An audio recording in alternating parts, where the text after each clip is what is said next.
వాలంటీర్ల వ్యవస్థ అనేటువంటి దాన్ని ఆపించి ప్రజలందరూ ఎందుకు వెళ్ళరు, గతంలో ఇవ్వలేదా, ఏనాడు పెన్షన్లు ఇవ్వలేదా, లేకపోతే పంచాయతీ కార్యాలయాల దగ్గర ఇవ్వలేదా, మున్సిపాలిటీ కార్యాలయాల దగ్గర ఇవ్వలేదా అంటూ గతంలో విమర్శించినటువంటి వాళ్ళు వాలంటీర్ వ్యవస్థ ఆగాక పండు వృద్ధులందరూ మళ్ళీ క్యూ లైన్లో నుంచున్నాక వాళ్ళ ప్రాణాలు కోల్పోయాక అది కాస్త తెలుగుదేశం పార్టీ, జనసేన, భారతీయ జనతా పార్టీలకు మైనస్ అయ్యాక దాన్ని ఇప్పుడు కంట్రోల్ చేయడానికి ఒక కొత్త కాన్సెప్ట్ తెర మీదకి తీసుకొచ్చింది.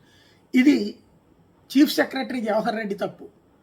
ఎన్నికల సంఘం ఏమైనా ఆదేశించింది, లెగవలేని వాళ్ళు నడవలేని వాళ్ళకి ఇంటి దగ్గరికి వెళ్ళేవమని అట్లాగే ఇస్తున్నారు.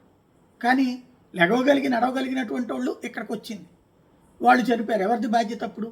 వాలంటీర్ల వ్యవస్థ రద్దు చేయించడం వల్లనే బాధ్యత కదా. బట్ అది చీఫ్ సెక్రటరీ బాధ్యత అంటూ మానవ హక్కుల సంఘానికి తాజాగా ఫిర్యాదు చేశారు టీడీపీ, బీజేపీ, జనసేన కూటమి నేతలు. ఆంధ్రప్రదేశ్ ప్రధాన కార్యదర్శి జవహర్ రెడ్డి మీద చర్యలు తీసుకోవాలని కోరారు. ఇక్కడ విచిత్రం ఏంటంటే ఎన్నికల సంఘం ద్వారా ట్రై చేశారు, అవ్వలేదు. ఇప్పుడు మానవ హక్కుల సంఘం ద్వారా ట్రై చేసి ముందు అర్జెంట్గా చీఫ్ సెక్రటరీని మారిస్తే కానీ వీళ్ళకి తృప్తి కలిగేటటువంటి పరిస్థితి కనిపించట్లేదు.